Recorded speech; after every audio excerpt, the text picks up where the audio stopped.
coming at you.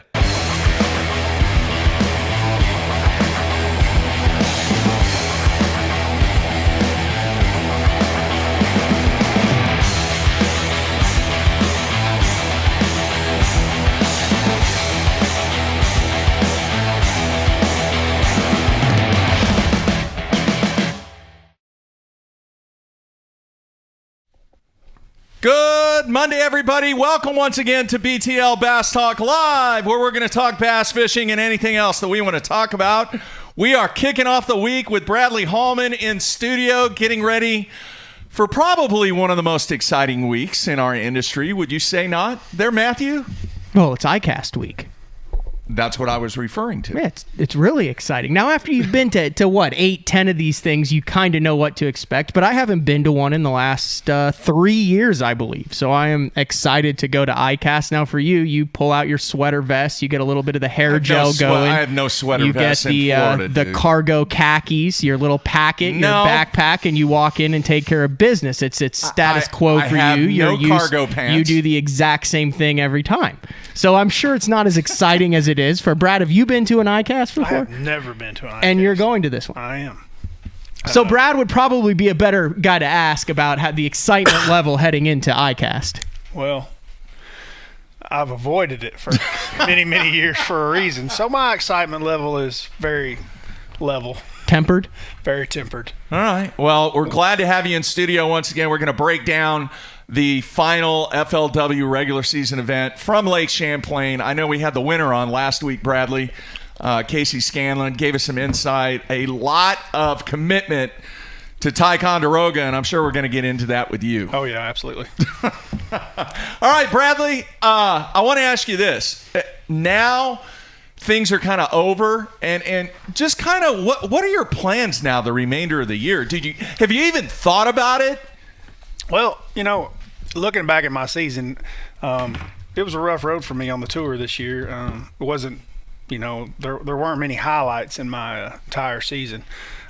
Looking back, with my debacle of my mistake that I made at Rayburn with my time and my clock that I came in 3 or 4 minutes late that cost me a $10,000 check. When it was all said, I should have cashed 4 checks out of 7, which is not stellar, but it's not terrible.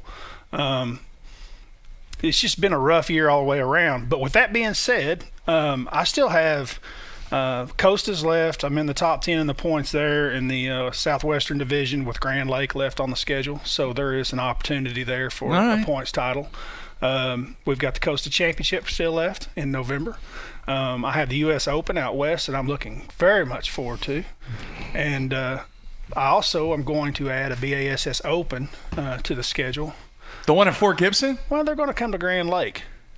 So, me being me, I'm going to defend the border best I can. Lake, so they are coming to Grand in September, so I believe I'm going to add that. There's a lot of opportunities and a lot of things still left to fish for me, myself, going out with the finishing 2019. So I still got a lot to look forward to. I don't really look at it as my season being over. We're really just kind of kicking into the second half. Very nice. Very nice. All right, Matthew, the field is set for the Cup, and you kind of have a little bit of a breakdown there, don't you? Oh, this is fascinating. So Forest Wood Cup, I believe there's 52 anglers in it. Yours is, you can probably make it through the Costa for next year's. You'll make a Cup. We'll see. But you're not fishing in this one. That's correct. You're going to have to go work that one too? Or since you went to ICAST, are you going to be able to get out of that? Well, that seems to be the trend is classic, tour, Cup, Championship, and ICAST seem to be the 3 mandatory events. Hey, that's good. You got people that want you there. That means you're doing something right there. That's right. So they came out with it, and okay, I don't even know how to approach this. There's like 4 things that I really want to talk about with this. The Cup coming up on Hamilton in August. But the first thing is the 2 automatic qualifying spots would be the Angler of the Year, which Mark Rose, and the defending Cup champion, Mega, which is Clint Davis. Neither of those guys are fishing in the Cup because they didn't fish the FLW Tour this year, Mark Bradley. Mark Rose is over there making General Tire commercials with Major League Fishing, and Clint Davis is fishing on the Elite Series now. That's right. So that bumps 2 more spots down. So no defending Cup champion, and it'll be the first time that it'll be the first time they won't be able to defend a Forest Wood Cup. Now, this is what I find interesting. You just look down the list of anglers, starting with David Dudley, who is your Angler of the Year on the FLW Tour. Miles Berghoff, Jeffries, that's your boy. We had him on a couple dozen times over the span of a month. Not that many. While he was leading the Angler of the Year. He hung on, but he kind of fell off. He finished 15th. He only finished 5 places ahead of Austin Felix. Why is that interesting? Austin Felix finished. Austin Felix zeroed at Grand Lake. Wow. Both days. Both days. 0. Wow. Did not catch a bass at Grand Lake. He finished 20th in the Angler of the Year standings. He had 3 top 20 finishes to finish off the remainder of the year. He might have even had 4. That's impressive as hell. To not only make it, but make it with ease. Do you not agree? I agree. All right. Another name that really stuck out to me, Larry Nixon in 30th. Yeah. A legend. We're getting to the point now where we're seeing less and less of these guys who competed in the 70s and in the 80s making championship events. Jeffries just jumped up and jumped on a bug. But there has been, if you look at that, there's still certain guys, depending on who they are, who are still highly competitive in older age. Right. And Larry Nixon is definitely one of those guys. Absolutely. And he's made a run at it before. We've seen him on Washita Hamilton, similar to that. I want to go down to 36, Sheldon Collins, your boy, Mark Jeffries. Yes. Learned from his earlier trials and tribulations on the tour. 36th place. He's in the Cup. Casey Scanlon had to basically win at Champlain to get in. He wins. Now think about this. This is crazy. Casey Scanlon goes into Champlain. Very pedestrian season. Knows he has to win to make the Forest Wood Cup. Forest Wood Cup guaranteed $10,000. Champlain, he gets $100,000+ for the win. Then he gets another guaranteed $10,000. He could have gone in driving from Missouri to Champlain, spent $4,500 on an entry fee, another $2,000, probably $3,000 on expenses by the time you get back there, $7,000 in the hole, miss the Cup, come home and go, boy, this isn't working. He goes there and in 4 days turns that around into $100,000+ profit and a date in August on Hamilton. That's pretty impressive. Welcome to pro bass fishing. Yeah, didn't Castledine do that last year too? To some extent, up on Lake St. Clair, where he had to have like a top 10, and he did, and he slid in. Yep. All right, now here's where it gets interesting. Jason Reyes, last man in, 43rd, beats Joseph Fuentes by a single point. If I'm correct on that. Now there was a note at the bottom of day 2 on Champlain. Dickie Newberry, legendary Texas angler, more top 10s, I believe, than pretty much anybody in the history of FLW, finishes in 61st in the points with 912 points. He finishes the final event on Lake Champlain with 9 bass in 110th place with 28 pounds. Now, what's interesting, he had 10 bass when he came to the weigh-in. But he weighed in 9. So what happens there? 3-pounder jumps out of his live well. Now, I went back and I did the ciphering after it was all said and done. A 3-pounder at 28 pounds would have moved him up to 63rd place, which would have given him a check, a $9,000 check, which you got at Champlain, but it also would have given him 47 more points, which would have bumped him into 39th in the standings, which would have dropped Jason Reyes down to 44th, which means Tom Reddington would have been the last spot. So here's how Jason Reyes gets into the Forest Wood Cup by a single point. The 2 automatic qualifiers in Mark Rose and Clint Davis do not fish in the Forest Wood Cup because they're not fishing the FLW Tour this year.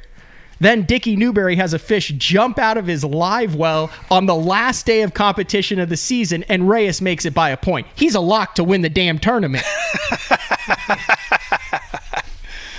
That lake's going to fit Reyes' style. There's no doubt about that. Hamilton will fit Reyes' style. All right. If you're following me, that's kind of pretty much all I got. The other thing I thought that was interesting was 8 Texas anglers in there. There's only 3 from Oklahoma, 3 from Alabama. There's only 2 from Louisiana. And there's actually 3 from Indiana, counting the 2 college kids, 3 from Minnesota, 2 from Ontario. So there's as many guys from Louisiana as there is Ontario in the Cup. And only 2 guys from the West Coast. 1 California guy, 1 Arizona guy through the Western coast. How many Arkansas? That shocks me. Arkansas. Billy McKegren made it. He had a solid year. Remember what he did there on Grand Lake. Yeah, Larry Nixon is in there.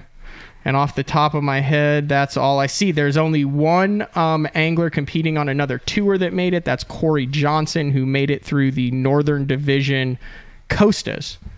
And Zach Burge, who is fishing the Bass Pro Tour, also made it through the Southwestern Division Costas. So actually two.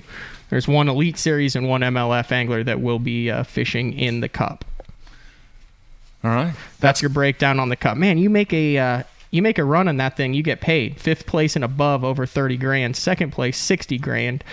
3rd place, what you reading there? 50 grand. The payout for the payout for the Cup. And then first what's place, 2nd place? 60 grand. And first place, 300 grand plus 2020 Forest Wood Cup entry. You got anything you want to add to that, Brad? No. I mean, I've been on both sides of that. I understand. Joey is one of my good friends. It's just one point out, and Reyes is a good friend of mine. He just had a also. kid It's too, didn't he? in. He did. Joey Fuentes. Yep. He's a pretty funny dude. I always watch. He seems like he was actually he's one of the guys that did the same thing. Fished as a co-angler for a while. I've had him in the back of my boat before. He's doing really well. He traveled with Larry Nixon. And still does travel with Nixon, even though he's a boater now. So they're good friends. Anyone else stick out on there? I mean, obviously the big names at Sheldon the top. Collins it's huge for him as a young man. Nick LeBron, former BFL All-American. Obviously, that's a big gorilla on his back that he swatted with a baseball bat this year. Congratulations to him. The big names at the top, I mean, the guys who you expect to catch him really caught him this year. Look at David Dudley, John Cox, Scott Martin, and Brian Thrift, all in the top 6. And then obviously with the win at Seminole, Brian Latimer had a heck of a season. Yeah, absolutely. It's amazing that Thrift is as well as Thrift caught him all year, that there's actually 5 guys in front of him in the points is pretty impressive. Yeah, that's insane. Yeah, that's pretty crazy. All right, that's good stuff. All right, we're going to talk more FLW, but I want to bring this up, Matthew and Bradley. I went through from an MLF standpoint and crunched some numbers. These are obviously unofficial, folks, but the fact of the matter is the season is over for a lot of these guys, unless they happen to be fishing some Costas or Opens or whatever. But from an MLF perspective, if you did not finish within the top 30 of the Red Crest, or you did not finish in the top 30 of the stages, your season's over. Correct, Matthew? Yes. So what I did is I took 31st place in the Red Crest standings, went down to see how many guys actually qualified for cup events or stage events or whatever they're called. The they're 4 called, cups. You compete in 1, 2, and then if you're in the top 30, you make a cup. Then you compete in 3, 4, and if you're in the top 30, you make a cup, and so on and so forth. Now, there's a lot of stuff that stands out. Nobody that finished 31st place or below qualified for more than 2 cups. Understandable. Okay. There was one individual who finished in 36th place in the points that qualified for 0 cups, but he made $48,000. How's that possible? Here was his finishes: 32nd, 46th, 32nd, 36th. Remember, it's 2 events, so he could have a lights out event and then do bad and finish below the line, below the 30-point line. Those are his last 4? Those were his finishes in the 4 stages. Oh, say that again? 32nd, 46th, 32nd, 36th. And they take the top 30. They take the top 30. Can you figure who was that, Brad? I don't know. I'm racking my brain. It's a good AOI point. Who the heck did not qualify for Red Crest, but did not qualify for a single cup event. But he had to make a lot of cuts to finish that high, though. And it was feast or famine. It was feast or famine. Let me think. Who the heck would that be? You want me to tell you? Yeah. Gary Klein. Wow. Really? Yeah. Oh, jeez. All right. So that really caught my attention to begin with. Now, as you go down the list, there are some guys that only qualified for 1 cup. Cliff Pace. The last one, I would say. The last one. He's in Cup 4. Gerald Swindle, Cup 3. Gerald Spohr, Marty Robinson, and Brent Chapman, all only 1 event. Mark Davis, 1 event. So they have 1 tournament left. They have 1 None tournament of them left. made Red Crest. Yep. Bertrand Scroggins, Kevin Van Dam, Jesse Wiggins, and Jonathan Van Dam all have 1 remaining. So they qualified for 1 cup. That's it. That's it. All right, now, here are some guys that did not qualify for the Red Crest, that did not qualify for any cups. Their season's over. Chris Lane, Russ Lane, Jeff Crete, Justin Atkins, John Murray, James Elam, Skeet Reese. No cups for Skeet?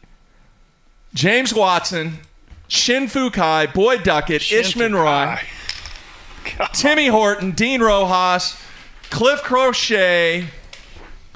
Cliff made one, didn't he? Nope. You sure? Yep. Tommy Biffle. Biffle made one.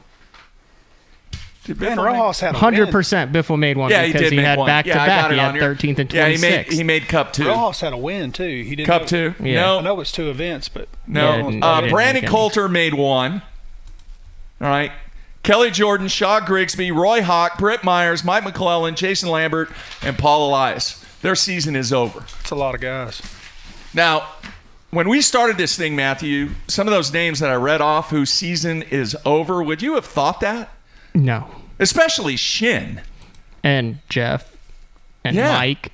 And, I mean, name all of them. Shin's style, though, is definitely fit for that format. Yeah.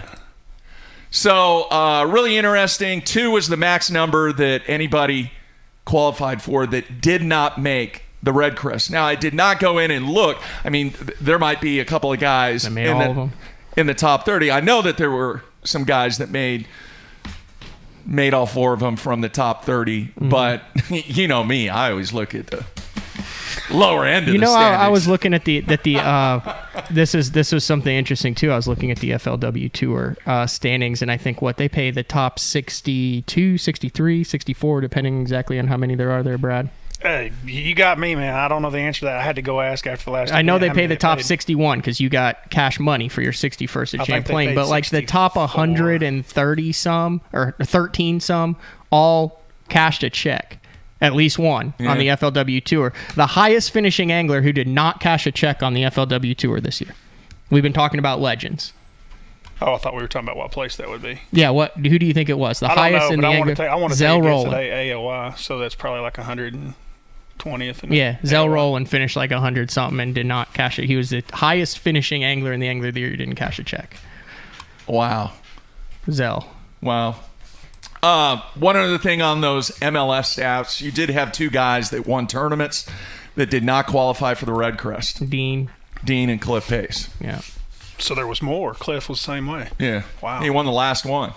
And that's the only reason that Cliff even got in. Man, I mean, he had a really good stage 4. Yeah, he got a lot of love because he was on there. I mean, you want to watch Cliff Pace set the hook, just watch the last 3 or 4 tournaments from MLF because he got on those schools at Table Rock and then got on the schools there in Wisconsin. Yeah. Yeah, Mike in New York says based upon the way that they calculate the points in Major League Fishing, you know, with the two flights or whatever you want to call it, 2 different days, over the period of time, could that have a effect on whether somebody qualifies for the Red Crest or not? I don't know. I mathematically, I would think it would, possibly. You know what he's talking about, Matthew? Mm-mm. You know, if you finish 20th and you're in day 1 and you finish 20th and you're day 2, they have that. Yeah, whether you finish 40th or 41st, right, or 41st or 42nd. Yeah, whatever it is, whatever the number is. I guess when you have 8 tournaments, it's possible. Whether that happened, I have no idea. Yeah. But mathematically, yes, it is. I actually looked at the point standings between 30th and 31st to see if there was like a 1-point difference. So then I could go back and say, oh, look, there was an ounce discrepancy here that cost a guy a point. And do you really want to? But it was like 5 or 6 points between 30th and 31st. Yeah. So there's not like that aha moment where you can go back and look like there is in making the Forest Wood Cup this year, to where you can say, well, if he had caught 1 more ounce, or if his scale had gone to that next ounce instead of the 3/4 bouncing, it didn't happen this year. All right, now what I'm going to do when we get back from ICAST and we do our show a week from today, I will have the top 30 broke down the same way I did the bottom 30. But I wanted to do that because I really wanted to see how many guys are still fishing that did not qualify for the Red Crest. Yeah, that was the main purpose. Now, while we've talked about the FLW Tour, we've talked about the Red Crest, we've got ICAST coming up. Both of us are flying out tomorrow for it. I want to get your opinion on something, Mark. A lot of stuff has gone down over the past calendar year. Agreed? Yes, sir. And ICAST is kind of the show where a lot of anglers and industry people try to position themselves moving forward, 2019, 2020 season and beyond, correct? Yes. All three, everyone. There's 315 professional anglers in the world, and I would venture to say 250 of them will be at ICAST. Fair assessment? Yeah. Will there be some tension this year? Will there be some guys in booths who represent different leagues who are all trying to get their piece? Will it be a different vibe than it has been in past years? There will be people splashing water into people's faces inside the puddle. All right? But it's going to be isolated. I think you're going to have very, very few instances of guys not getting along. You will have isolated pockets. Will there be those isolated pockets? Absolutely. I think there's going to be some major booths that have some tensions in them between people. Well, that's what I'm talking about. You're going to have guys splashing water in guys' faces. Absolutely. Yeah, but I think it's going to be isolated. That is not the place that you want to do that, Matthew. No. It's not. And I think the vast majority of anglers on tour, on all three, will control their emotions because guess who's writing the check for them? The company whose booth that they're working in right there. Now, this is the next question and the last ICAST question for me. Will there be a major announcement from either FLW as far as a schedule or something, from BASS as far as something, or from MLF as far as something to try to sway the discussion towards that organization at this massive event where everybody from the industry is there so that they're the organization that is talked about for 2.5, 3 days? In my opinion, no. And here's why. Because I think there has been way too much posturing prior to this ICAST event. Meetings have taken place. I have that confirmed. Meetings have taken place with companies of which I really don't think anything's going to be announced at ICAST. I think everything is being done because things are so complex that everything is being done behind the scenes. Now, I'll say that with a little asterisk, that if there are certain situations that people want to pour a little salt and pepper on and spice it up, that might happen, but I don't think it's going to happen. I really don't. I think it's going to be status quo. What's running through your head? Come on, you can't laugh and say that and lean back without saying it. If I did that, Jeffries would call me. I listen to all the podcasts of different all over and all this discussion, and I'm not. So you think something's going to happen, Bradley? No, I don't. I think it'll be status quo. I do. That's what I said. And I think that the fire-ups that you guys are worried about, I think some of them are going to go down just because they're going to go down, but they will be isolated incidents. It's going to be between existing. It's just guys that had their feelings hurt one way or the other. There's a lot of stuff going on there with guys that did or didn't get invited, guys that are at Bass, not at Bass. It won't have anything to do with the group that I fish with, but they're kind of out of the picture. But there's definitely some animosity between the other two. Yeah. Yeah. There's no doubt. It's there. It exists, and some of those guys are pretty upset. Over, under, 3 bar fights. 0. A 0? 0. Oh. I'm taking the under. I did ask you. I asked Brad. Over, under, 3 bar Definitely fights. Under. Yeah. Definitely It's under. not going to happen. That's not the place to do it, Matthew. No. It's just not. Okay. You got too most of many these guys people. we're talking about, they're not in their 20s anyway. They're older men, so yeah, it's not going to go that far. Okay.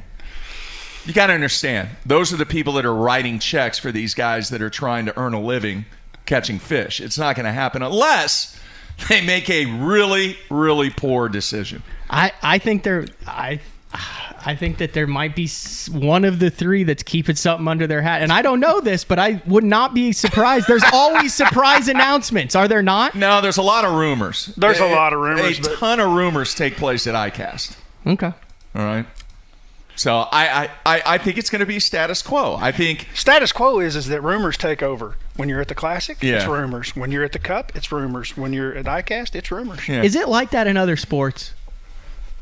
Or is this like, I mean, is it like that at Wimbledon? Is it like that at the Masters and I would Pro say Bowling? yes. Yeah. I would say yes. It's just we happen to be in the fishing arena. It's Yeah. not that we're any more into the gossip and stuff like that in fishing than it is in if you other guys sports. think back, there's always something. You think about every classic that you've ever worked, there's always something going I remember on. Harold Allen. I mean, Harold Allen's held grudges since the 70s based on what was said in the Arkansas Gazette by some angler that, you know what I mean? I mean, it's the same thing.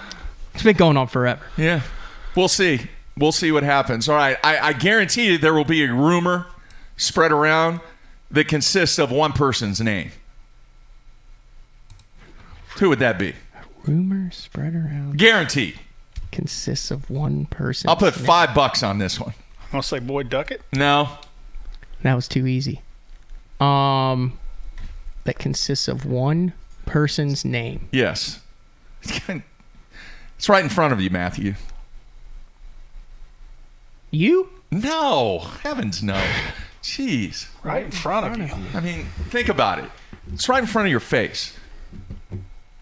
Happens to every ICAST. There was a big rumor last year concerning this guy. Retiring? No. Johnny Morris? Johnny Morris. 100% there will be some kind of rumor floating around that Johnny's buying this or Johnny's buying that or Johnny's doing this or Johnny's doing that. Well, I mean, he could do whatever he wants. He just made $1 billion aquarium. He is the most influential person in this game. 100%, no doubt about it. Have you ever seen him walking around ICAST? Does he even go to that? I don't know. I've never seen him. I don't know. You know who? I'm with Mark. I mean, he has so much control over what's done in this industry that. If Johnny wanted ICAST in some other place in Springfield, he wanted it in Springfield, he could probably have it. I don't know. I mean, the ASA is pretty powerful. I don't know if he could do that. And the other thing, folks, too, you may not realize, they also have massive displays for vendors and wholesalers and all that in fly fishing and saltwater fishing. There's a tremendous amount of saltwater fishing equipment that goes on there. And a lot of the vendors, and we've seen this change, and Ken Duke actually mentioned this, a massive change in the type of people that attend to ICAST now is you have a lot more coastal people, a lot more Floridians, simply because, yes, it's in Orlando. Look, I'll give you one tip here for ICAST. Now, you're gonna get there. It's going to be overwhelming. Wear tennis shoes. Everyone will have tennis. People will be like, it's his first ICAST if you show up not wearing tennis shoes. Because there's so much walking. But there's going to be booze, and glitz, and glamour, and flashing lights, and neon, and everything color. Now, if you just want to take a minute to decompress, find the fly fishing section. It'll be 2 or 3 aisles. It'll be calming. They'll have, like, soothing music in there. Everything will be a natural color. It'll be like an olive or like a kind of a gray, a sage color. And you can go through there. Everything is so much more tempered back and chill. And you just kind of cleanse the palate in the fly fishing section. And then you can get back to the chaos of the bass fishing. Yeah. And is that not the truth? It's still chaotic over in the fly fishing section, no matter what he says. I don't know when he was going over there. Probably at the end of the show, because there is an enormous amount of people there looking at all the fly. I'm not saying there's not stuff. people there. I'm just saying it's a much laid back atmosphere over there because of the nature, the gurgling brooks and streams. Yeah. Who's the guy on The Deadliest Catch? He's there every year. Oh, from the captain. Yeah, there's usually a couple Deadliest Catch captains. Really? The bar fight could go over 3 then. No, this is. They're not in the puddle, man. They're in the ocean. On. They're in the ocean, not the puddle. You'll see. There'll be a bunch of people that you're like, I know that guy. Yeah.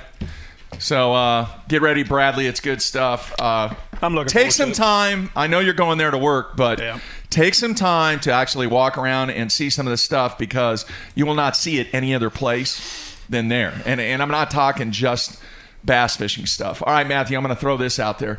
Can you tell me what lure won Best of Show last year? Last year? Yeah, in 2018. Was it that live target? I have no idea.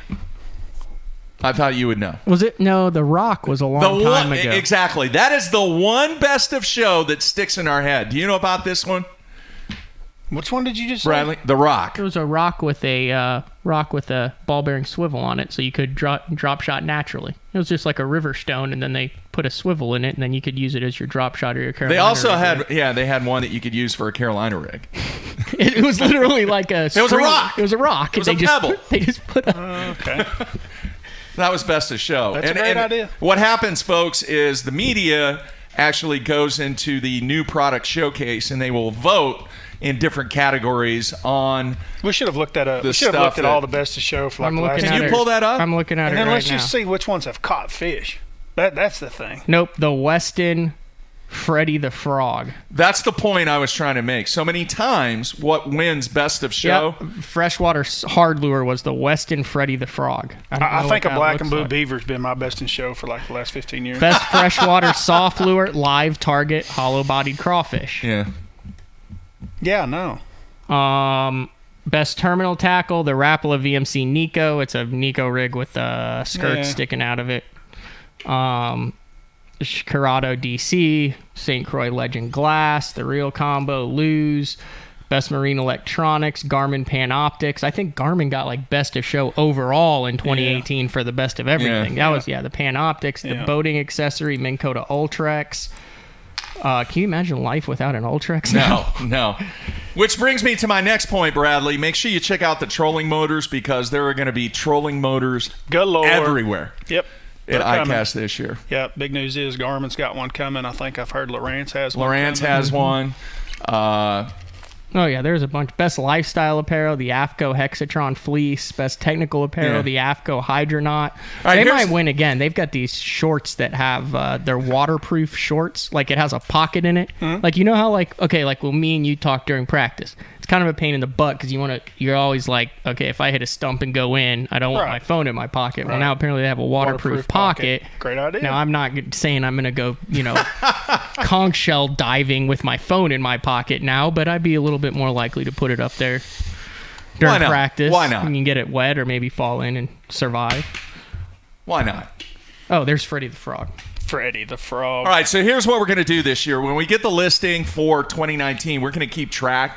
And this year, in 2020, Matthew, we're going to keep the progression of the impact that those products that win best of show, how the progression is towards sales, towards performance, toward engagement. And we're really going to kind of track, at least at the forefront, what happens with all of these items that win awards at ICAST.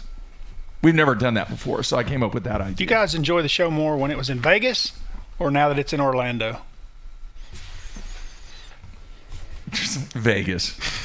That's a no-brainer for I'm me. not saying anything about that. You could care less either way. No, I liked Vegas. Vegas just because, your groups of people, you get to go to cool places. Vegas. Yeah, I'm with Mark. I'm not a fan of all the traffic in Orlando. Yeah, I know. It is really, really, really bad. Speaking of Vegas, TJ Martin works at Bill's Marine, I believe. Fishes all the stuff around here. Sky took all that. Oh, yeah. They're on to like day 3 of the main event. The World Series? Yeah, he's in like 128th. Wow. There's 3,200 remaining. Wow. He's like up there. That's pretty cool. Let's blow his phone He up here cashed when in we get off the show. 2017. He finished like 500 something, but he's like, he fishes everything around here. Yeah. The nickels, all that, and he plays a poker game. They get, That's awesome. So he's in there. I equate that kind of to like a local guy being in the top 5 of the Classic after one day. Yeah. You can still, it doesn't mean you're even going to do well, but you're in position to where you make a couple of the right moves and you're on ESPN. Yeah. That's awesome. All right, we're going to take a break here in a few minutes, Bradley, and come down and get your breakdown of Champlain, how the first 2 days played out, how your practice went, kind of what you did going into it. I want to touch on one thing before we go to break and come back with that. There has been an enormous impact that has happened here locally over the weekend. All right, any idea what I'm talking about? Not from a fishing perspective, but I'm going to roll it back into fishing because, Matthew, I want you to think about it over the break, and then we'll talk about it once we break down Bradley. Sports related. It's sports related. I'm lost. Does it involve Nerlens Noel? In a roundabout way, yes. The only sports that we were involved with over the weekend were fireworks sports. So is it Paul George no longer being on the Thunder? Yes. Right. The economic impact that move and the fact that everything is being discussed about Russell Westbrook being traded, that there's no way with all the other teams that the moves that they've made that Oklahoma City is even going to be a playoff team. Yeah. Right. And part of the reason here in Oklahoma City, I think that organization and that team has drawn so well is because of the players, and they've been competitive. Well, now all of a sudden, disaster takes place. Paul George is gone. Russell Westbrook, they're talking about him being traded. The economic impact that it's going to have on this city if that team does not do well is a huge, huge question mark. Bradley, Matthew, you've been downtown. So much of the economic development that has taken place is because of the Thunder. Bottom line, it's because of the money that organization and the development that's take place centered around that team. All right, let me flip it now to the fishing aspect. If we see certain things take place in this industry in 2020, a lot of the rumors, a lot of the discussions, a lot of the what ifs, if we see a dramatic turn from a dollar amount, in other words, the companies that really drive this game, specifically there's about 3 or 4 of them that really have a huge impact when it comes to tournament fishing. If we see them collectively make a decision to put most of their advertising revenue into one organization, how much of an impact is that going to have on the entire industry? In other words, if the money goes away, just like the players go away in Oklahoma City, how is that going to impact this game if 3 or 4 of these major revenue-driving companies from a sponsorship standpoint make the effort to say, you know what, we're just going to roll in with this one company and that's it? How much of an impact is that going to have on this game? It would be out of the norm to see that happen, because historically, those companies have tried to walk the tightrope and play on both sides, and obviously all sides, right? And that's really what they've tried to do. From a marketing standpoint, they learned early that they got huge benefits from actually staying away from the top organizations and actually giving money further down the line with high school and college, and that's been very beneficial. I think that it will stay the same. I think even though the playing field is larger and there's more opportunities for marketing, I still think that you're going to just see that dollar split more and more and more. That's one of the things I am going to I don't think you're going to see these companies make a stand and say all this money's going to go here. Yeah. But you know what the big elephant in the room is if one person says, hey, we need to devote most of our money to this organization over here, that's the situation that could occur. I'm not saying that's going to happen, but who would have thought that Paul George would have been traded over the weekend? Right. Yeah, I don't know, Mark. I know exactly what you're saying. Yeah. It's a question that's really been kind of on everyone's mind since this all started. I mean, there are certain things that could take place in this industry if you have acquisitions or mergers of tournament organizations, and then you have 1 or 2 key players involved that say, you know what, we're going to put all of our resources toward this one company. Now. And you may see some of those companies demand it too. Yeah. Here's the other thing, Bradley. You make a great point. No matter what happens with all 3 of these organizations, I think the key to longevity is get the people, the weekend guys and girls that make this industry go. You have to engage those groups. You cannot not place your products and services not where those grassroots people can engage with your products and services. Yeah. Absolutely. Agree? Absolutely. It's happening. What's that? It's already happening. What's that? We had the Ghost. What? And now Garmin has officially released. There it is. The Force. The Force. I believe it's a wireless trolling motor also. Huh. That's two of them. And then Power Pole's coming out with a trolling motor too. Did Ken Duke from Fishing Factory, is that happening this year or next year? He said next year, but I don't know. Ken is in the know, but I know for a fact that they've been working on it. We'll see if they were able to pull things together to be able to at least showcase something at ICAST. So I don't know. So that is my fear, Bradley. Nobody in Oklahoma City thought that Paul George was going to leave. Absolutely. I mean, he signed a 4-year deal, right? That's what I'm saying. Nobody thinks that company XYZ, who is a $1 billion company, is going to put all of their resources toward one organization. I hope that doesn't happen, because I think the guys and girls that fish on the weekends and fish during the week and fish in local tournaments and clubs and just go fishing for fun are really the people that drive sales and revenue for this game. We'll see. I'm looking forward to hearing about how you finished up the 2019 FLW Tour season. I scrolled through the standings after day one, and I'm an optimist. So unlike Mark, I always start at the top and scroll down. Mark starts at the bottom and scrolls up. And I started scrolling and scrolling and scrolling, and I saw one of your roommates pretty high up there. Yep. And I saw another one of your roommates pretty high up there. And then I saw one of your buddies pretty high up there. Yep. And then I kept scrolling and scrolling, and I said, oh, God. Yeah, I had to have a really 14 something, and then you make an epic comeback on day two, really with the weight so tight. Basically came in with 16 plus pounds on day two, snuck in to get a check and end the 2019 season on a high note like you had talked about earlier. So I want to hear how that goes down from, what were you, 190, 100 something up to 60s, 40, 50 place It was a good second day. It's a hard place to come back with a good day. We'll get into it. All right, taking a break, coming back with Bradley. Everybody stay tuned. Sleek new design with easy control file. The clearest images underwater with uncompromising range. Live mapping from the touchscreen.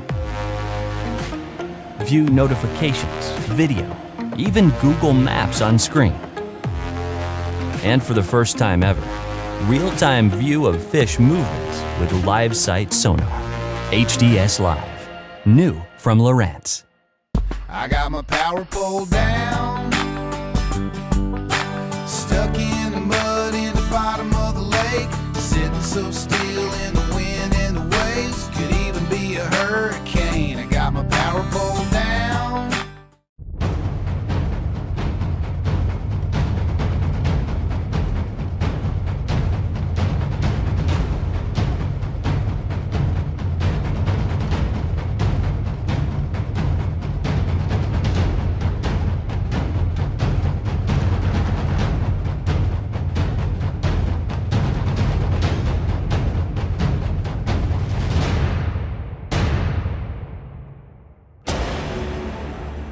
AFCO has a new foul weather rain suit called the Hydronaut. A lot of the features that I really like about it first is the speed vent hood. If it's raining out, you know how a person gets wet is when you run down the lake and the hood comes down. With the speed vent hood, it's going to stay up. It has a camera mount in the pocket on the chest. The Hydronaut has a 2-layer, 100% waterproof nylon shell.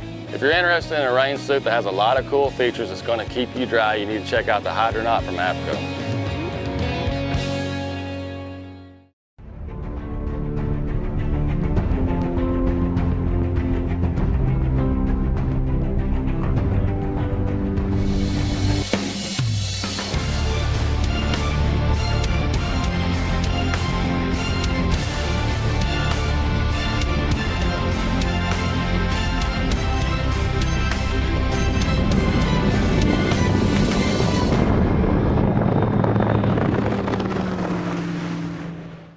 Aaron Martins here. I'm going to be telling you about a new product by Sunline. It's Siglon PE x8. I've been using it almost extensively all year for my frogging, flipping, drop shotting, shaky heading, worming, jerk baiting. It's by far my favorite Sunline braid. I honestly, I don't say this unless I think it's true, but honestly it's the best braid in the market of any of the braids. Definitely check it out. It's a price point line, $14.95 for 165 yards, and that could last you a whole year, just one spool with using leader material. Again, it's Siglon PE x8.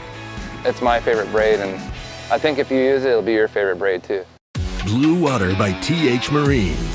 Offering LED lighting solutions for your boat, trailer, truck, ATV, and so much more. Engineered and built to be rugged with waterproof and submersible options. Designed for easy installation, Blue Water is available in a variety of colors and styles. All backed by a limited lifetime warranty. Blue Water by TH Marine.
Yeah, Chinese reel. All right, we are back here on a Monday, kicking off the week.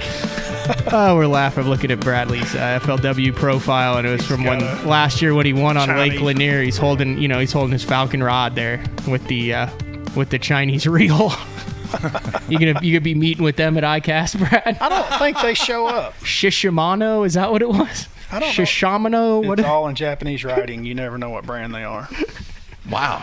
Chinese writing. All right, Bradley, let's kind of get into your event, your final event, FLW Tour event at Lake Champlain. Let's go into your breakdown of how you prepared for this event. Yeah, so it's the last event of the year for me. I'm somewhere in the 80s in the points, so I don't have a chance at the Cup, even if I pull a Casey.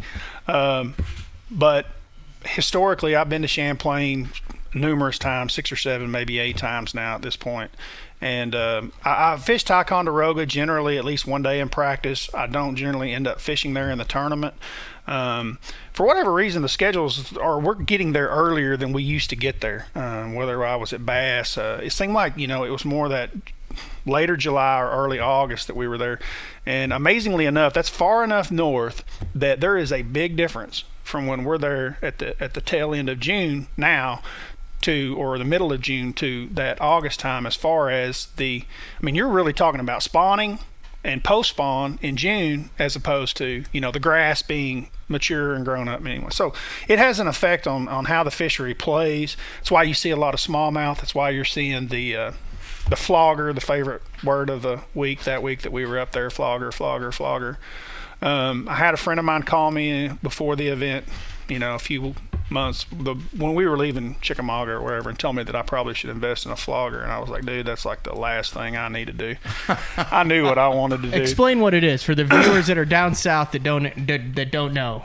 Really, there's people on this planet that don't know what a flogger is now. I totally think that there might be. Well, some it's people just who really don't know. goofy looking, stupid parking cones. What it is, like the orange parking cone that they put down the side of the street when they're doing road construction. Except it has a glass on the bottom, and you peer through the top with the cone, the big end in the water, and it takes away the waves and the glare for those guys to be able to sight fish for fish that are deeper, smallmouth, that are more difficult to see.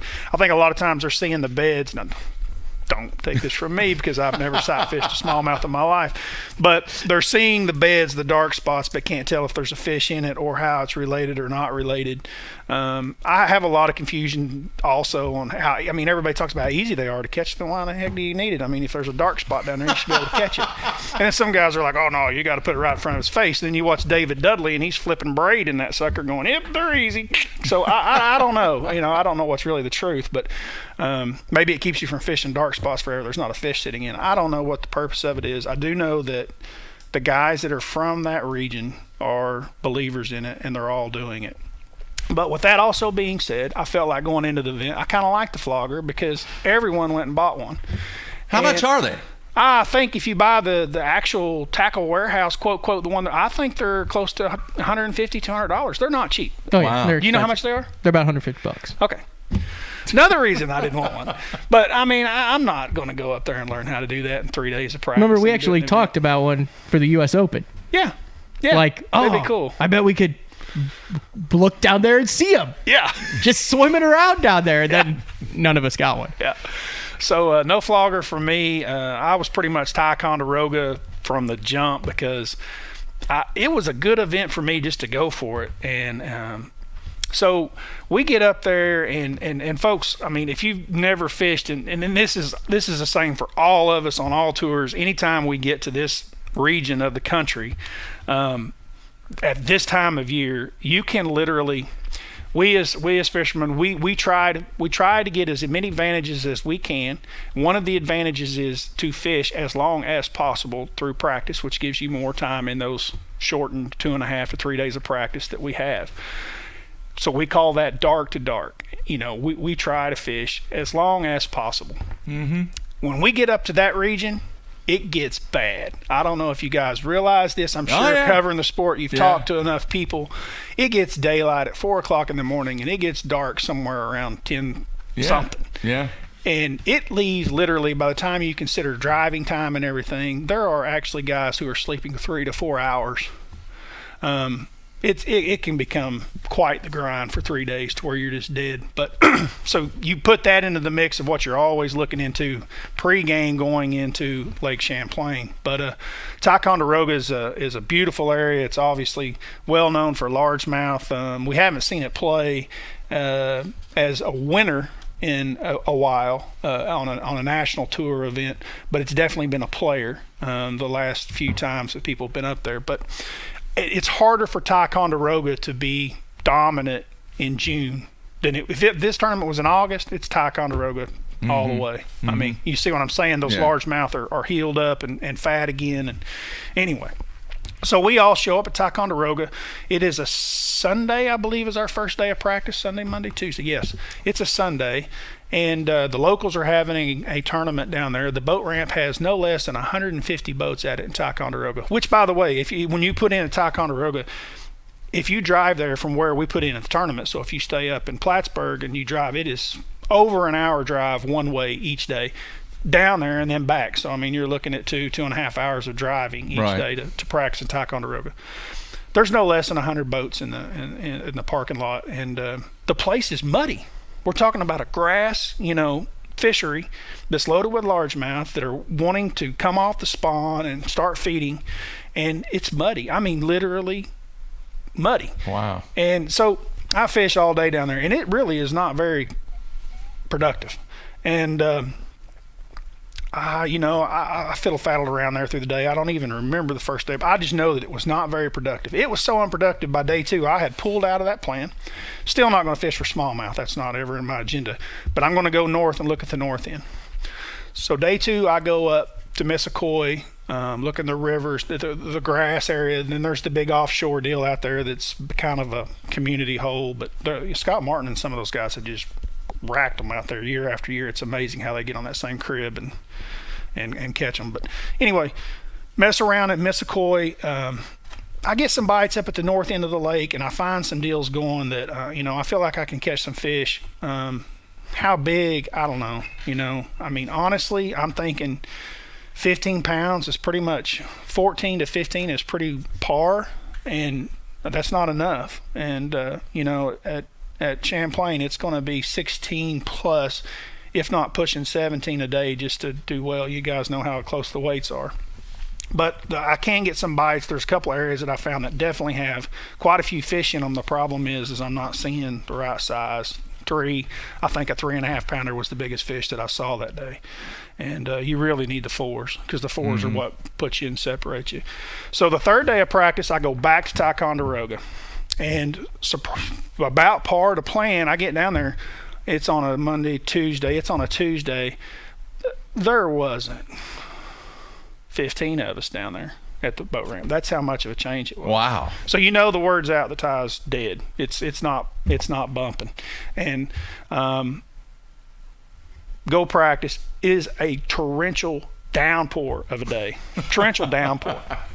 And I'm pretty much focusing on the milfoil beds down there, the grass milfoil beds. And I'm still just trying to cover water. I never really have slowed down a whole lot with the Cinco or the spawning type presentations. I don't have a big weight on, but I've got a half-ounce weight on. It's still fast, and I'm still braiding. But I am flipping holes primarily. I'm not flipping clumps, so I'm still towards the spawning side of this deal. And I'm getting some bites in this pouring down rain. But it's still not great for me. But I am dropping waypoints in grass beds where I'm getting multiple bites. Now, one thing that I did do down there is I set the hook regularly. And the reason being is those pike like that big weight. And, I mean, there were places in grass beds that if I wasn't dropping waypoints, I would have walked away thinking I am going to stroke them right there. Because of the pike. 4 pikes and 4 cast type places. Like you pitch and dong, you set the hook and it's a pike. You drop your power pole and you get that nasty thing in and you get your and they're bait. big ones too. It's not like they're little they're hammer. like this. You know, for all those people, we're not talking pickerel like the chain pickerel thing that you see down in Florida and that are somewhere around. We're talking northern pike. Yeah. And what, about 50% of the time you set the hook and it's just gone? I wouldn't even say 50. I would say, probably 25? 10%, honestly. 10% of the time that you set the hook with braid, that it just cuts like scissors. But most of the time it seems like that hook rolls out. But anyway, I had one area in particular, it's pouring down rain, and you get that. I don't know how long that takes to get one of those things in and get it off. But anyway, you get a new bait on, you stand back up and you flip, and it's just dong.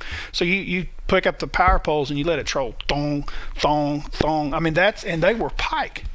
So I was swinging on everything that I got. But at the end of the day, I still had a few bites. I think that I was somewhere around, maybe 15 pounds, which was, I did see a couple of better fish. When I say better, 3 3/4 maybe, and tied the third day of practice. So the day off, honestly, I went to the meeting thinking that I was probably going to fish up north.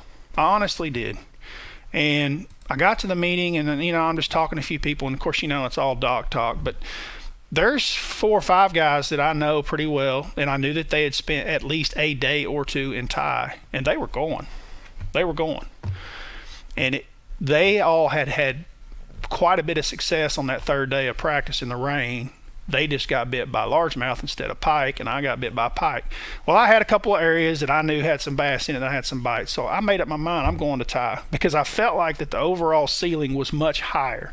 I just didn't feel like there was anything at all to be had. I had a long talk with my roommates, and honestly what I was there for was I wanted to hit the home run ball. Seriously, that's what I needed and what I wanted. And so I went to Ticonderoga, and I started in an area with Tom Reddington. And this has kind of been my season. I've kind of been in the way guy for whatever reason. We get into this area. It's a pretty good size area. Tom's down at one end. I'm on the other. I honestly thought Tom got there before I did, but apparently I was there in the area first. We work, and we get to where we're pretty close to each other. And Tom, I've watched him catch a couple of fish, and I can't tell exactly how big they are, but they look like nice fish. I get up to Tom, and I turn around, and I kind of fish my way back out on some grass edges, and he was up against the bank. He was really focusing. There was some grass in there, and then there was a rock bank, and he was really focusing on that rock bank. And by this point, I obviously had slowed way, way, way down. I mean, I'm down to a 16th ounce weight, and, it's more about spawn, whereas in practice I was just trying to cover water and get some bites to see where some fish lived. First flip I make up there, it's a pretty nice fish. I set the hook in my drag, right? Ticonderoga, just slips, and there's a nice 3 3/4, 4 pound fish balled up right there at the end of my line, and she just pulls loose off the hook, never went through her. So I fished throughout the day, and I catch some fish, but I've probably got like 12 pounds, and it's probably noon. So I've got the long day on this day. And I'm in another area fishing, and another friend of mine that I know is down there, Chad Warren, who I was working with a little bit on getting there and getting back. Warren comes in, and he's fishing, but he's actually on the bank, and I'm still just out there in that 2.5 to 3 foot grass bed. And I've been in this grass bed for over an hour, And everything that I've caught that day, really, that's in my live well, I've caught out of this grass bed. But the biggest fish that I've caught was a 3.5, maybe. Within 20 minutes, Chad going down that bank, it probably didn't take that long. It was probably 15. He hollers, he says, "You doing any good, Hallman?" I was like, "Man, I've got a limit, but they're not very big." He said, "I'm not doing that good either." He had a place that he was really pumped about fishing, and obviously it didn't work out for him in the morning. He goes down this bank, and there's this lay down out there that's just massive, obvious. Do you think I've seen it once? I've been in this cove for 2.5 hours, never even noticed it was there because I'm so hung up on this grass. 5. Throws it, sets a hook, rod's loaded over. He doesn't even go for the net, dude. He blows it right over the side. I was like, good God, that's a monster. He continues to go down the bank. The next lay down, 4. I watched Chad catch 19 pounds. Yeah, 19.3 on day 1. And it happened in 15 minutes. And so as that goes down in that 15 minutes, I was like, jeez. Okay, they're definitely up there better than they're out here because I've been out here for a while, right? So I just fire up my motor. I run straight across the river to the other side, just go get on another bank. And I'm looking for a lay down, I'm running. I don't see docks. I saw a dock. Hell, it'll do the same thing, right? That's all they're looking for, something flat, shallow on the bank, sticking out. First dock I roll up to, flipping that sucker, it's like thunk, and it's a big one. And she's pulling, and she's gone down between one of those bars, and I'm thinking, I can just feel that bar, and it's just seesawing back and forth. And she's so big, I'm like, I'm about to just hit my thumbnail and let her go. I don't know how I'm going to land her, but right before I get to my thumbnail, she just breaks it. So she breaks off. I go very next dock. I catch one 3 3/4. I go around the corner. I catch one off of every single dock in there. Then I get to a willow tree and I catch one more good one somewhere in there. I cull everything that I've got in my boat, and I don't even know what I had the first day, 14 something. Right. So I really needed those 2 bites that I lost that day, and I needed to generate more bites than what I got, and I needed to get out of the grass beds in the middle. Wow. So I get in. I kind of understand how things went down. I definitely know that I'm around them by this point because now I'm come in and I've seen Tom Reddington in the top 10. I've seen Warren, pushing the top 10. Tyler Stewart's down there with me. He and I talked quite a bit in practice, and I knew he was leading the event. So I knew the potential that now all of a sudden Ticonderoga in my mind had gone from, and like I said, in my mind, I felt like it wasn't easy down there either. It's going off like big time because everybody that I'm seeing on my runs down there, Eric Jackson, they're catching them. They're blasting. And there's a whole bunch of the field that doesn't even think it's on. That's right. Majority of the field doesn't even think that it's on. Did you see Casey? I did. Saw Casey. Saw Casey on day 2. I did not see Casey on day 1, but day 2 I saw Casey. It's kind of hard not to miss people because once you get down to Ticonderoga, it narrows down, hits that bridge, and so coming and going, you see a lot of people. And so you kind of got a pretty good idea of where people are and where they're fishing and what they're doing. But anyway, Tom's area was obviously hotter than a firecracker. I had an idea of what I had done wrong the first day as far as spent too much time in some of the little bit deeper, too deep of grass.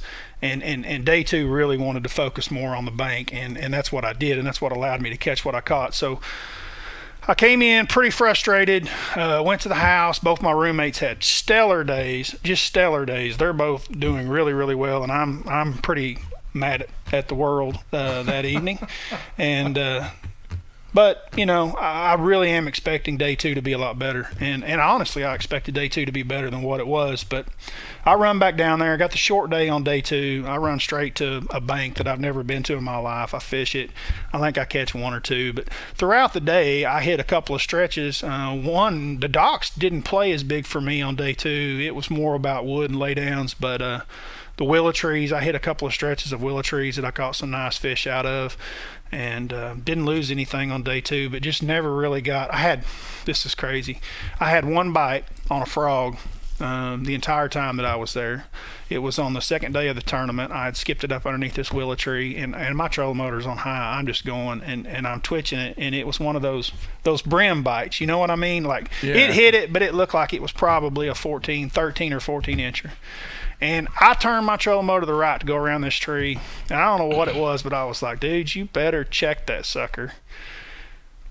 Make sure that it's not a big one, because I know it's a 13-incher. I put the frog rod down, I grab a weightless Cinco, and I skip it up underneath that tree. It starts moving out. As soon as it gets there, it's just racing out. I pull up on it. It's a 4 1/4. It's my biggest fish of the day. Wow. You know how those big ones will hit that frog sometimes? I mean, we've all had it, I think. You spend enough time with that frog, you'll be working it, and a little one will come up and just and then you set the hook, and as soon as you set the hook, you're like, that fish changed. What's wrong? And it's giant. It's because they suck it in. Yeah, they don't even clear the water. They just come up real slow behind it, and they stay below the surface, and they're sucking everything through their gills. Yeah. And so the bite looks very small and looks subtle. Like a bluegill. Yeah. And but it was one of those, and so I was glad that I checked it, but I was in such a hurry that day that I wanted to cover as much water as possible. And honestly, when it was over, I wish I would have been able to cover more, but Casey was in there in one of the grass beds that I was fishing. I saw Casey on live. He was definitely doing a lot of the same things that I was doing, a lot of the things that we were all doing. Warren and Tyler Stewart was really the only guy down there that really got off on some, I wouldn't say he's the only guy, but he got off on a little bit different deal. He was more on the rock and the current. He had some funnel situations the same way Jackson did. You know, they had them in these bottleneck areas where the water funneled down and became the current was swifter with the water falling. That was a really good game plan, something that we probably should have seen coming into it. Where that bite changed, the water kept clearing. By the second day of that event, man, that water was really, really clear. Really? Yeah, and really pretty in a lot of areas down south. And so that was really making a lot of difference as far as the overall bite of that place. But Ticonderoga showed out. There's no doubt. Almost everyone that went down there did well in the event. This is kind of a cool stat going through your year. You know, you cashed 3 checks this year, but and we'll take Grand out of the equation because that was such a weird tournament with the conditions that you had there. That was your best tournament of the year, 14th place. But outside of Grand, every single day 2 this year, your weight went up. Really? From day 1. You went 11 pounds on day 1 at Rayburn to 11.9 on day 2. Toho, you went 8.15 to 11.1. Seminole, you went 5 pounds on day 1 to 16.5 on day 2. And I remember that show, if you go back, you went to a completely different area. You changed things. Cherokee, you went from 11.6 to 12.4. Chickamauga, you went from 7.7 to 12.5. And then Champlain, you went 14.7 to 16.13. So the 2 checks that you did cash, big jumps on the second day, fishing new water, learning from it. And I think that's really important because I know, you know, Mark, me and you, we fished a lot of times. The only time a club guy or will fish a multi-day event is like a Nichols Championship or a Skeeter Championship or your club championship or something. Yeah. And locally, I think, just from my fishing experience, a lot of the guys suck on day 2. Would you not agree on that? Yeah, I agree with that. That really stands out to me, to be able to increase your weight on the second day. You did it at the coast on Rayburn. Mm-hmm. You jumped another 4 pounds on that. That's what separates a lot of these guys who are able to make a living at it and not, is to take what you learned on that first day and know how to either A, scrap it, B, learn from it and expand on it, or C, stick with it. I can tell you that the entire season has been a struggle through practice. I have walked away from every single practice this season and felt like I did not find very much. And that is a very hard thing to go into the first day of the event with when you're still in practice mode. 1 tournament a year, okay. But all 6 or 7, whatever we have, that's a lot. And it is hard mentally to, I mean, I wake up, I swear to God, it's 4 o'clock in the morning and you're waking up and you are like, God, I don't even want to do this today.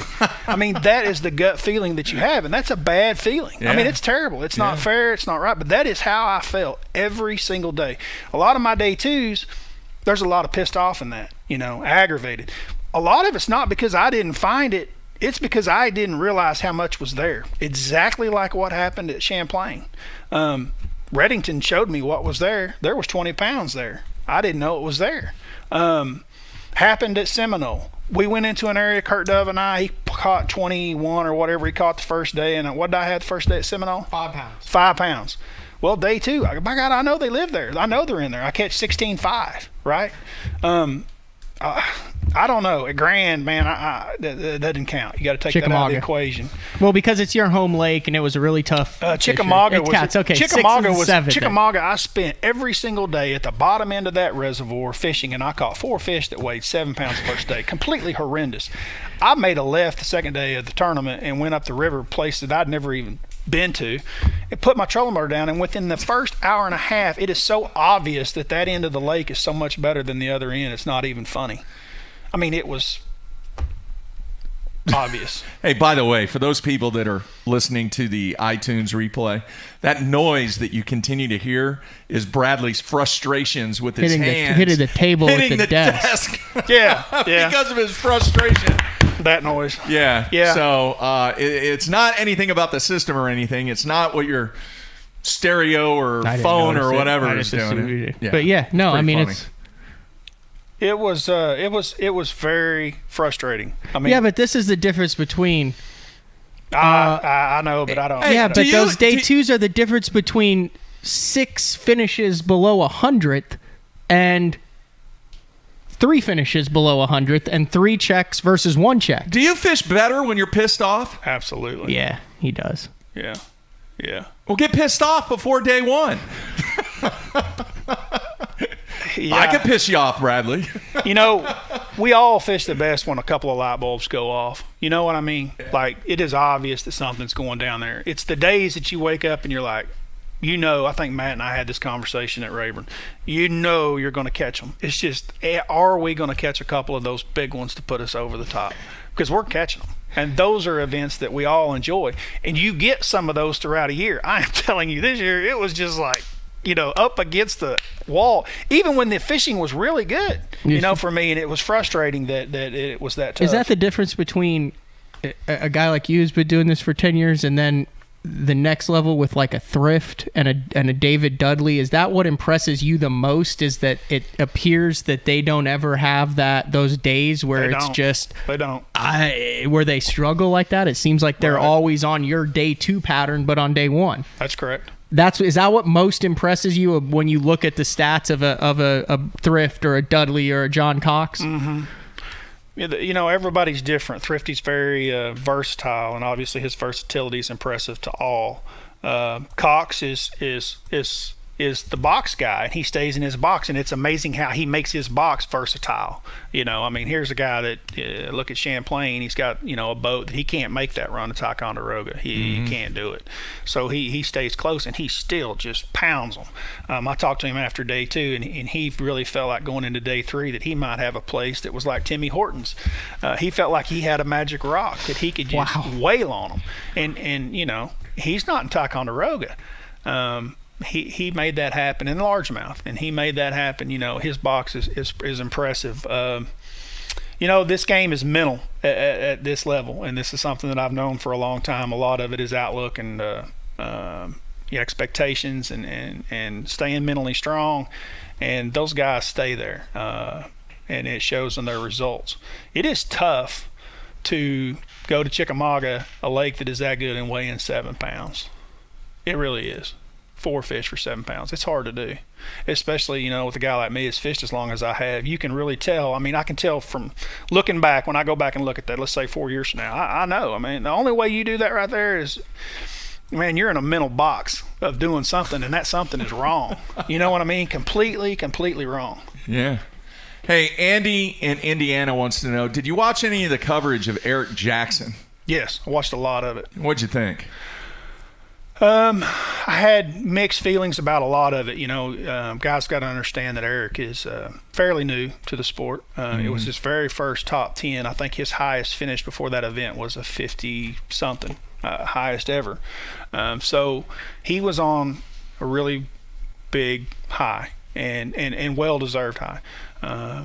Eric Jackson is also a guy on tour that is very well liked by all. He is very much like a Charlie Hartley. There's no one that dislikes Charlie Hartley or Eric Jackson for that matter right now at this point. So everyone was very excited for him. Are there things that I saw that I think that most of us would do different? Absolutely.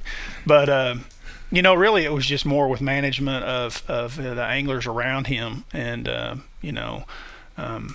I personally, as much camera time as I would have just gone over and interviewed the guys. I'd have been like, all right, so what tournament are y'all fishing? And they'd have been like, we're fishing the Rayco whatever bass club, and we're fifth in the points. And so how much does this tournament pay if you win? And they'd have said, the $225 or whatever it is, and they paid $25 entry fees or whatever.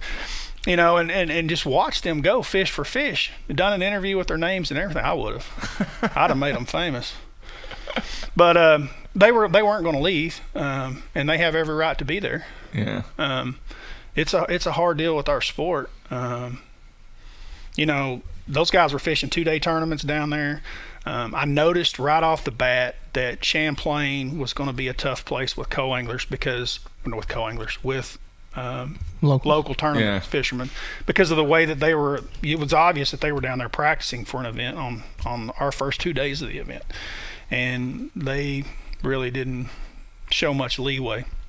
I think that some of that comes from, we see it more in certain areas where anglers are very educated and really give pro anglers some leeway, especially the leaders, right? I mean, once you get into day 4, day 3, like Eric Jackson, day 4, fishing for $100,000, that wasn't much leeway. But I think that it comes with, they don't have a lot of time to fish tournaments up there, right? And I don't think that they have $20,000 Nichols events to fish every weekend like we do here in Oklahoma or Texas, right?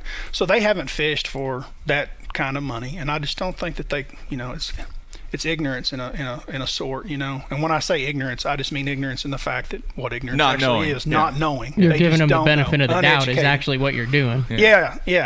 And it definitely shows up there.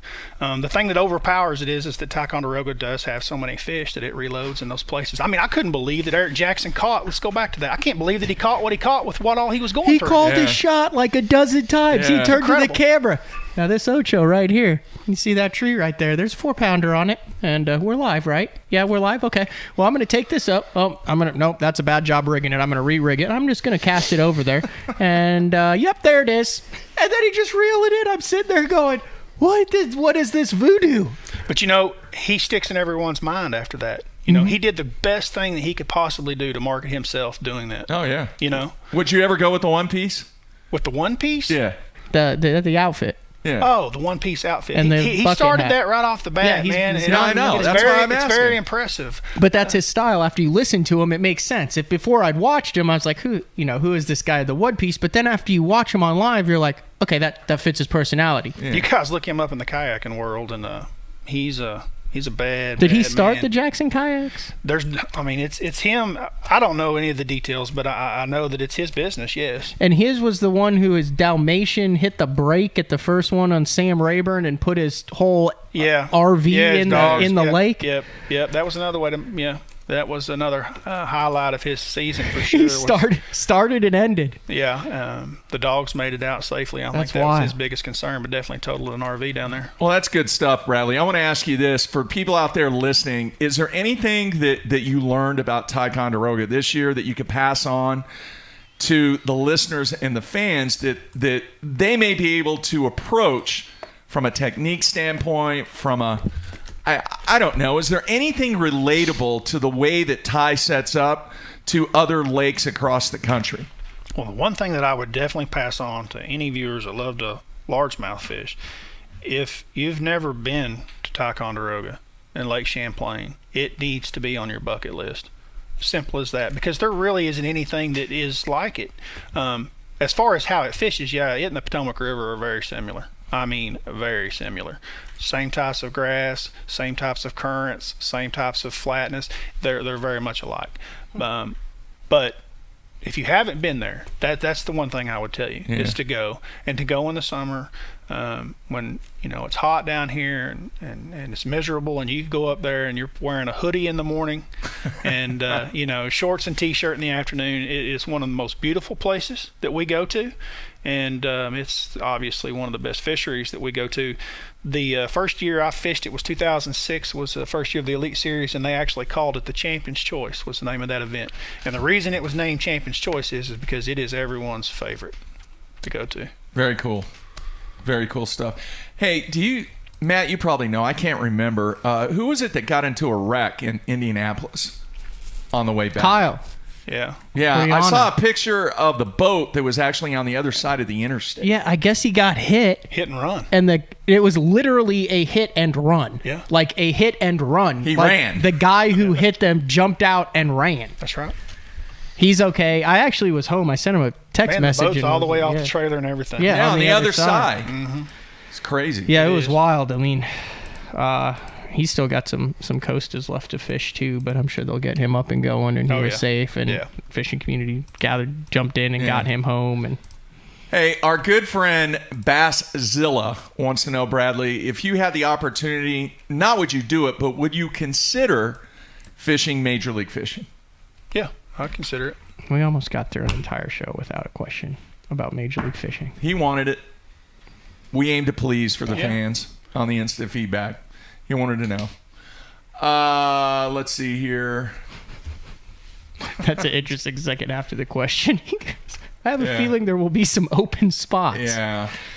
We don't know about that. That's yeah, part of the who puddle. knows? We'll see what happens. There's a bunch of swimming in the puddle. Let's see here. More questions, man. I kind of like the questions. You're getting some serious love on the instant feedback. Yeah. This stuff is gold. I mean, that's what I actually had a couple learned guys lot. come up to me out there at Champlain too, and it is amazing how many people watch this show. It's really big, guys. There's lots of people that love listening to you guys. Well, the people really, really like you coming in, and I know the seasion's over, Bradley. No, but it's not. It's not even hang on. half over. The FLW Tour season is over, and we kind of set this up to come in and review. But believe me, we want you to come back. As I've mentioned several times, you can come back anytime you want to and break down stuff. Yeah, and really I help enjoy the fans doing it. out. I really enjoy it, and I definitely will be back. Well, while we're talking about it and breaking down stuff, the AFTCO Bass Boot Camp episode from Sam Rayburn, which went down last month, is now live on the AFTCO YouTube channel. So go check that out. Brad makes hook set after hook set after hook set after hook set. I actually thought it was one of his best shows, no doubt. Oh, 100%. Agree. I mean, top 10's fish that catch it definitely helped, but I just thought overall it was a good show. It's really, really Brad good. makes a lot of appearances throughout it. Yeah, what was that about? Well, because you were an integral part of the practice. So here's what went down. We got 5 seconds. Do you have to be somewhere right now? No, you're good. So I got here's a plane what to catch to Orlando like tonight. I'm good. So here's what went down. So I'm sitting there and I fished by myself the first day, and then we kind of talk a little bit about it afterwards. So the second day, I've got this kid named Dylan in the boat from Kurt Dove's thing, and Brad keeps freaking calling me. Matt won't talk on the phone. And I had my He's phone like, yeah, back. it gives you 3 answers. I was like, dude, put it on speaker and just set it down. Yeah. I want to have a conversation in So at he least goes, 5 minutes. He goes, why the hell are you trying to get off the phone with me? And I said, well, I'm not. And then I said, you want the honest answer? I was like, I don't understand why you're calling me, Brad. I was like, I've never fished here before. You have like tons of top 20s here, and you're staying with Castledine and Russell Cecil. Like, what the hell am I going to offer into this equation? Like, you're one of the best flippers in Oklahoma. I'm like, oh, I get to use my flipping rod for once. So it was interesting though, because he knew I was getting some bites and I knew he was getting some bites, but we really bounced a lot of ideas off each other, and I wanted to put that in the show to where after our conversation, I don't know if you noticed during the episode where I said, hey, Brad's doing something different. Then I kind of related to what he said to what I was doing, put 2 and 2 together based on where he said he was getting bit on the jig. That's why I went to the punch skirt, and then I went out a little bit because you had mentioned some stuff, where you were getting bit. And it kind of rolled from there. And then Brad gave me some punch skirts on day 2 because I didn't own any, and I had to borrow some from my co-angler, and I couldn't find any at any of the tackle shops. So we get a lot from that as anglers when you're talking with someone that you know's telling you the way it is. The thing that I remember back that I got back a lot out of that event talking to you was just the fact that because I asked you, I said, is Dylan getting bit also? You had a co-angler practicing with you, and I was by myself. And you said, dude, he's getting just as many bites as I am. That's not normal flipping usually.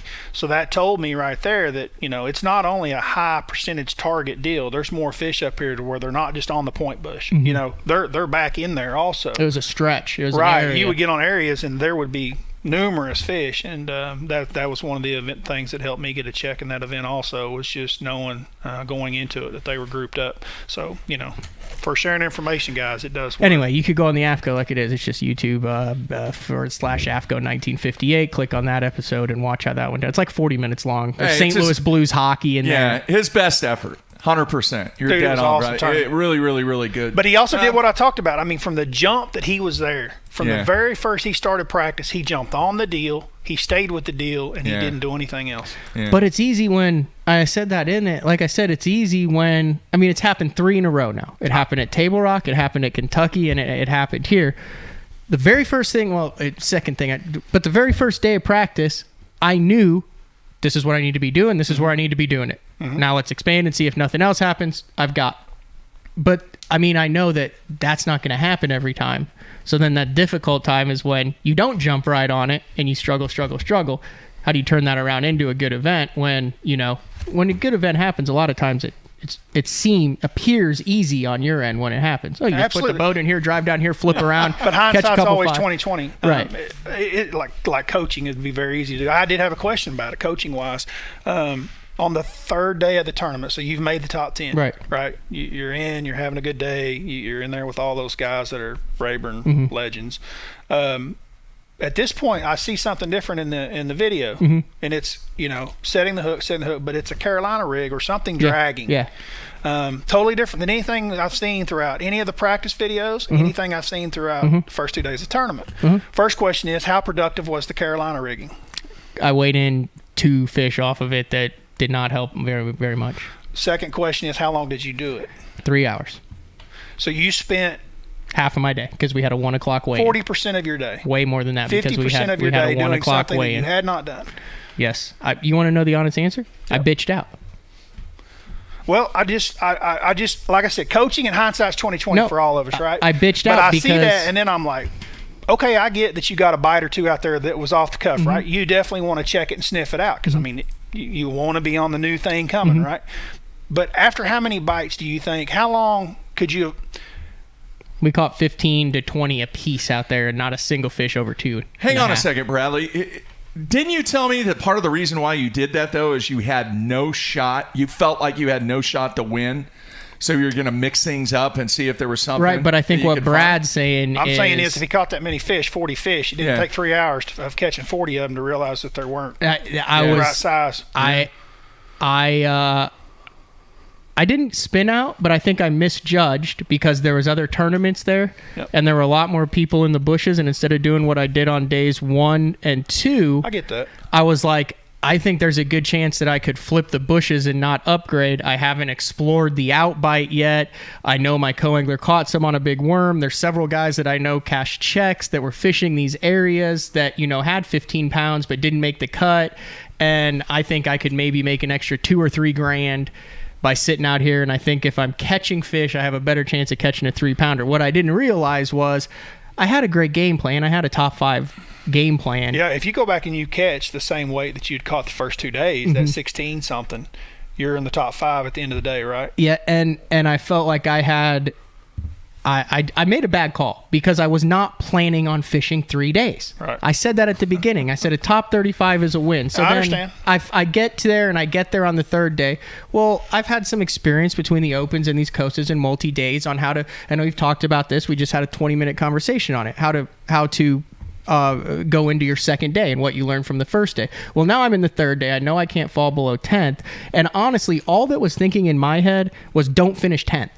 I wasn't, and I know I said the goal was 3rd, but in all honesty, that's what was going through my head out there. That's the wrong way to fish. Well, I don't want you thinking that I'm being critical. No, I want you to be critical. This is where it gets good. What are you laughing at? No, I 100%. And that's what stood out to me instantly. No, you could tell I was fishing not to finish 10th. I could tell you weren't flipping in the video, and I'm like, man, he's getting a lot of bites there. But then I wanted to ask you today because I knew that you had, 12 pounds or something like that? I had 11. I had 11 pounds, and I had a dead fish. So way off of your 16 that you've Yeah. been. And I was wondering how much time you'd spent doing that. I spent half the day doing that because I was, in all honesty, I was trying not to finish 10th. I don't think there's anything wrong with that first cast. You get a bite or whatever, and you both get bites. But I think after, how long could you have pulled the plug on that? I mean, the shortest time you could have pulled the plug on that? 20 minutes. I mean, when your co-angler has 0 fish and he puts a 9.5 pound limit in the box and you catch 5 keepers in the first 20 minutes out there and you've gone through 15 fish and not a single one you've called for the net. No, I agree. I was trying, and here's what I was thinking. I was thinking, ooh, if I can upgrade a pound and a half out here, then that could be 2 or 3 spots, which could be $2,000 or $3,000, which could move me up to 5th or 6th, instead of thinking, well, hell, just go flip up 16 like you had the last 2 days. Well, see, even flipping, you didn't even have to do it that way. I mean, once you learned that was there was fish there, you could have just rolled that. You could have said, okay, I'm done flipping because, I've done that and I feel like 16's my ceiling. I want to get to that 20 that Wilson's catching. I just saw the light that there's obviously this going on somewhere. Right. These fish just happen to be small ones, but somewhere they're bigger. And somewhere they were bigger because what you did there is what Wilson was doing winning, right? Oh, yeah. Well, see, here's the other thing. My co-angler on that final day had drug for the last 2 days, and each day he'd had like a 4.5. And I said, like, he's like, no, he's like, it's weird, like you catch like 14-incher, and then all of a sudden it's like, don't. So and based on some of the research I'd done before, it was like, yeah, you'll catch a big one, and I talked to Matt Reed going down, and he's like, man, if you get those little fish, he's like, he firmly believes that sometimes those 8 to 10 pounders go in there and eat those little fish. Yeah. So that's kind of what I was thinking too, but. And then I wish I wish I'd just stayed up and flipped, but it is what it is. You can go watch it. You can watch all the decisions. That's the beauty of having it on camera, to be able to go back and go, now why did I do that? Hey, did we not talk about that like 5 years ago when I said, hey, do people utilize game film to actually 100%. go in and break it down? And we're like, nobody's really doing it. I want to know, why the hell do I set the hook with one hand? Yeah, why is that? I have no idea. I don't even know that I'm doing it. You're not the only one. There's lots of guys that do. Why does Brian Thrift make a cast off 1 foot? I don't know, but he does. Why do when I flip with my... sometimes I'll even flip with my left hand. And then I'll switch it to my right hand. And then I'll work it with my right hand. And then when I get a bite, I'll switch it back to my left hand and then set the hook one-handed with my left hand. I flip with the right, go to the left, put it back to the right, then put it to the left, set the hook with one hand, then put my right on it. Hey, did you see the guy's golf swing that won on the PGA Tour this year from OSU, 20-year-old? It was pretty ugly, but he got it done. Your hook says not that ugly, dude. He got it done. You got it done, too. All right, now, full expectations. In the next 2 events, Grand Lake, Lake of the Ozarks. You're not. Are you fishing Lake of the Ozarks? No. Oh, so you've got 2 on Grand I do. in 4 weeks. Okay, so both of you, between you two, you have 2 Grand Lakes, a Grand Lake event, and a Lake of the Ozarks event, of which both of you have really, really done well. Yeah. No, Brad has done well on Grand. We both have a lot of high expectations. He has I know for Matt, that division that he's got the Ozark, Lake of the Ozark tournament in. Yeah. Where are you at in the points? 14th. So he's looking to make a top 5, correct? That's where you would like to be? In the points? Yes. Yeah. So that qualifies him for the FLW top Tour 20, I think, gives me a shot. So he thinks the top 20 gets him there. So he needs a good event at Lake of the Ozarks, and it's definitely a place that he understands. But you're looking for two day 3s. Anything less than 2 day 3s. Yeah, I'm jackpotting the BASS Open. That's if I can get in. I haven't even paid my money. I think that's going down today, but I think I'll get in. And then with the Costa, I think I'm 5th or 6th or 7th in the points. I'm not as high as I would like to be. But you got a shot to win Dickies. The points. Yeah, I need another fish to jump out of Dickies. But you've got a shot to win the points. Yeah, I have a shot to win the points, definitely. And, with going into the last event and it being in the state of Oklahoma, I'm happy with. So I have nothing to complain about there. I'm really excited about that championship at Lake Cumberland. It's going to be a special place, guys. That's a smallmouth spot and largemouth? Absolutely, and they're both fire in the fall. Yeah, it's good stuff. Man, we went a long time, an hour and a half show. Yeah, but it's really good. We hadn't done a really good show. No. What time do you fly out tonight? I think fly at 6. I went to an oyster house the last time I went to ICAST in Orlando. Found a pearl in one of my oysters. Really? Said they find about 2 a year. Yeah, he's going to find gold at ICAST. Forget about oysters and pearls. The nature boy. Yeah. All right, good stuff. Obviously, a lot of work goes into us getting ready for ICAST, so it's next to impossible to do a show. Somebody on the instant feedback said, hey, why don't you do a show from ICAST? It's impossible because we're in meetings the entire time that I'm there, or working on stuff, doing things, trying to get ready for 2020. So that's part of the reason why we don't do a show there. So we will be back on Monday. I will have, Matthew, some guests lined up. I'm going to get some people lined up while I'm at ICAST, and we'll have 3 shows next week. And then I'm off to New York after that. Looking forward going to Onondaga and Oneida. Oh, you did get hooked up? Yeah. Yeah, so I got to firm that up. Tiger Muskie. Yeah, it's going to be a cool trip. Really, really excited about that. But Bradley, can't thank you enough. We will look forward to hearing from you once again after some of those Costa events, and we'll go from there. But the fans, I myself greatly appreciate you giving us your thoughts and input on what has went down the entire season on the FLW Tour, man. It's been a lot of fun. Really appreciate it.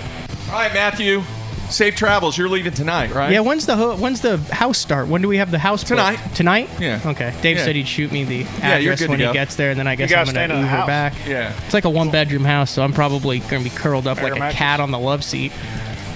He's got the couch. So when do you guys fly out? He Tomorrow does at today. 5 a.m. I fly tomorrow. So I fly tomorrow. Yeah. 5 a.m. Yeah, it's all good. So everybody, be safe. We will be back a week from today with our ICAST report and a special guest. Everybody be safe. We're out of here.